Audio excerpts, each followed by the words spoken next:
I want to close with this illustration. I was challenged one time by a friend to read this book every year. Honestly, I don't read it every year, I must confess, mostly because it's too hard to read some of it.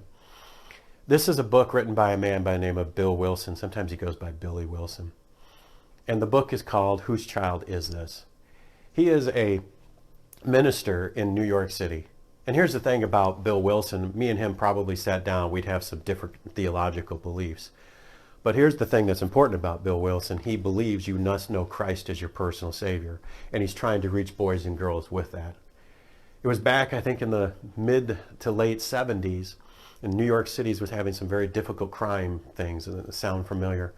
There was a story, and that article of the New York Times. I don't even know how to say this, but if you read the book, he talks about how they found a cooler in a dumpster. And they found this little African-American girl, malnourished, beaten, and abused. And somebody had put her in that cooler after they were done using her, and then they put her in a dumpster. And the New York Times wrote that story, and over it, they put the headlines, "Whose child is this?" Well, Billy Wilson at the time was a minister of a church in New York City. It was just a small group of children, a group of believers, and he saw that and realized, that's mine. I'm responsible for those kids. And he started a ministry that is really amazing.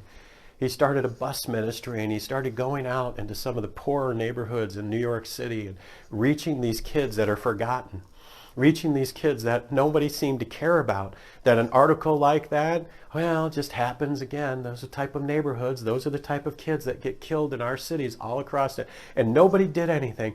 Well, Billy Wilson started reaching boys and goes, you know what the amazing thing? If you love kids, they will respond to that.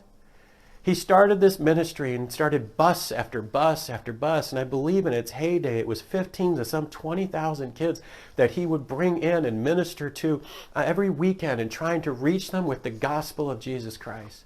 You say, Pastor, did every one of those kids get saved and change their lives and become upstanding citizens? I don't know.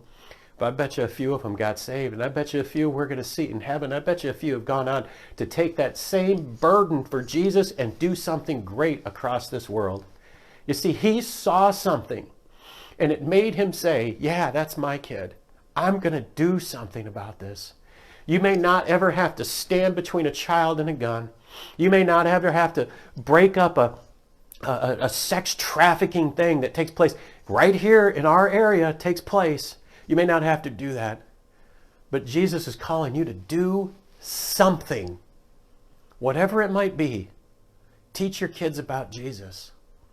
Stay married as long as you can. Try to be a good role model.